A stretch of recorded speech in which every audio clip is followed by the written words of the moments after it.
بقى صاحبي ياخد الفلوس يتجوز بيها، وانا اخد الفلوس اروح مسافر الصين.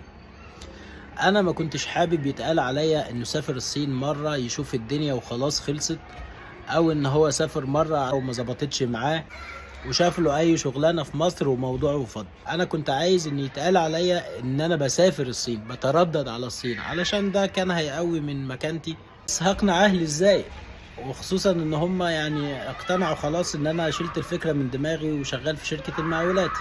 بقلب يوم في الايميلات وصلني ايميل من صديق صيني كان موجود في مصر في الفترة اللي الصينيين كانوا مالين فيها البلد. اتعرفت عليه، كان موجود في شارعنا، كان متصاحب عليا علشان بعرف اتكلم انجليزي، كنت بظبط له النت ساعات، فكان صديق وكنا على تواصل مباشر دايما.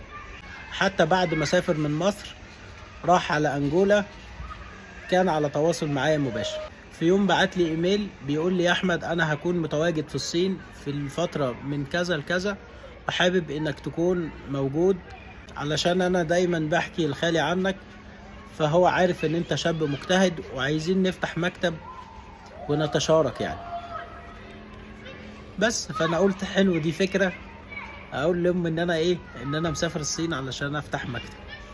يا امي انا مسافر الصين عشان افتح مكتب هناك. قالت لي: بتتكلم بجد؟ قلت لها: والله بتكلم بجد. حتى شوف الايميل اهو جاي لي من صاحبي الواد اللي كان عندنا في الشارع، وان شاء الله الموضوع ده هيكون فيه خير كتير.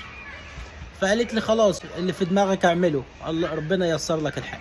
بعت الباسبور لشركة السفريات اللي سافرت معاها المرة اللي فاتت، وبعت معاها السجل التجاري علشان يتختم ويتوثق من السفارة الصينية. بعديها اتصلت بصاحبي الانتيم، قلت له ان انا مسافر الصين وعايزك علشان اعمل لك توكيل في البنك علشان تدير الاعمال هنا. راح معايا البنك وعملت له توكيل واديته الموبايل بتاعي.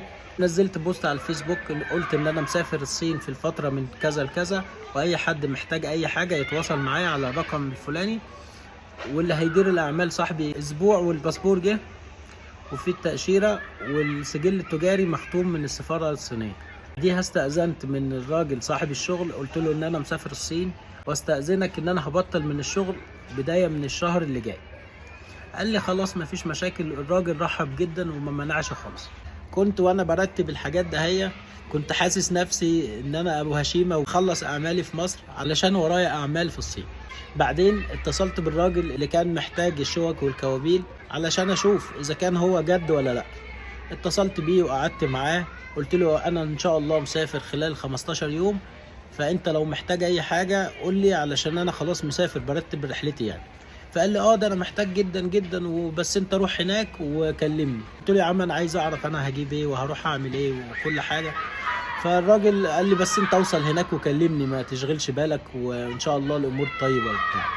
بصراحة ما حسيتش منه بجدية، بس انا كنت خلاص يعني عقدت العزم ان انا خلاص مسافر. حجزت التذكرة وطلعت التأشيرة، فمش بقى اي حاجة خالص. كام يوم وسافرت الصين للمرة التانية. سفرية الصين المرة التانية كانت اسهل بكتير من المرة الاولى. التأشيرة لما طلعتها ما كانش فيه اي معاناة ان انا ادور على شركة سياحة تطلع لي التأشيرة، فكانت الامور سهلة جدا. مفيش بقى سفر للقاهرة رايح جاي عشان اطلع التأشيرة، ولا ادور على مكان ابات فيه، والغلب اللي كان في المرة الاولانية.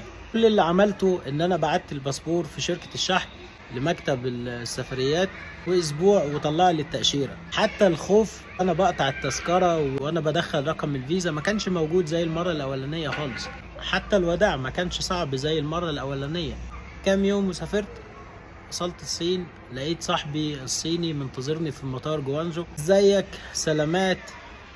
اخدنا الشنط وركبنا المترو متجهين على الفندق.